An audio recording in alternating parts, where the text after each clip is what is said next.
Welcome to module number 4, session number 2.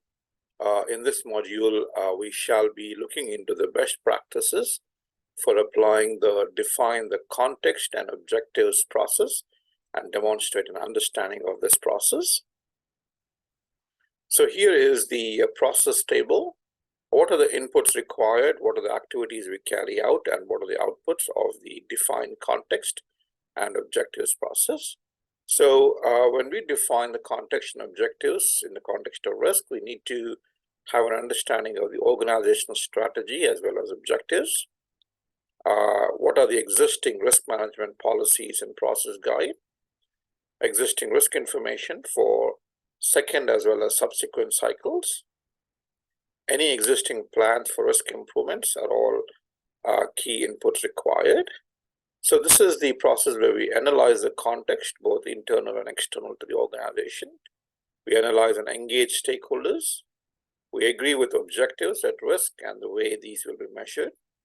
We describe tolerances, we define the risk appetite, and we develop perspective level risk approaches as required. So the output of this process would be an approved strategic risk management policy, approved strategic risk management process guide, approved perspective level risk approach. Remember, we talked about multiple perspectives: project, program, strategic, operational, etc. So we need to have an approved approach. Defined objectives with risk tolerances individually, and finally calibrated qualitative scales to be utilized in order to prioritize risks. Now let's kind of do a deep dive on each of these activities in terms of understanding what really goes on in this process. The first one is analyze context. So the team performing this process must understand the drivers, emergent conditions, signals of change and disruptive trends in external environment.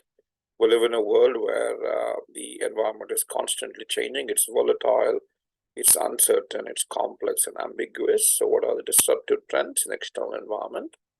And to understand the pressures as well as opportunities on the organization. These may involve sector, location, market, technology, or regulatory considerations. Also, the operating environment within the organization must be understood, including relationships between stakeholders, formal, informal structures, and aspects of culture like communication style, incentives, or decision-making styles. The next activity is to analyze and engage stakeholders. Now, various stakeholders will have drivers and motivations relying on their role. Every stakeholder group would have their own interests. Some will have a particular focus, like a regulator. A regulator's focus will be more on compliance. Others will have a wider focus and be directly involved as a decision maker. For instance, a non-executive director or portfolio manager. The team should understand the stakeholders who are relevant to manage risk on the particular organization's part at that point in time and engage them to explore and understand their objectives and perspectives. Another activity is to agree objectives at risk and how these could be measured.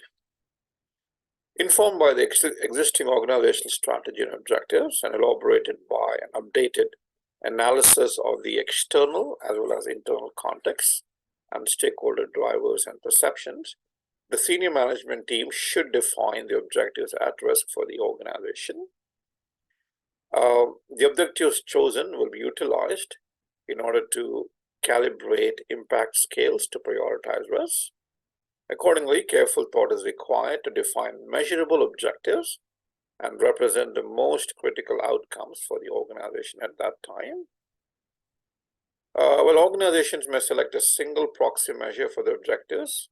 For example, the measure could be impact on earnings with other objectives such as customer service, operational excellence, safety performance, or meeting certain sustainable targets, measured utilizing this single financial measure.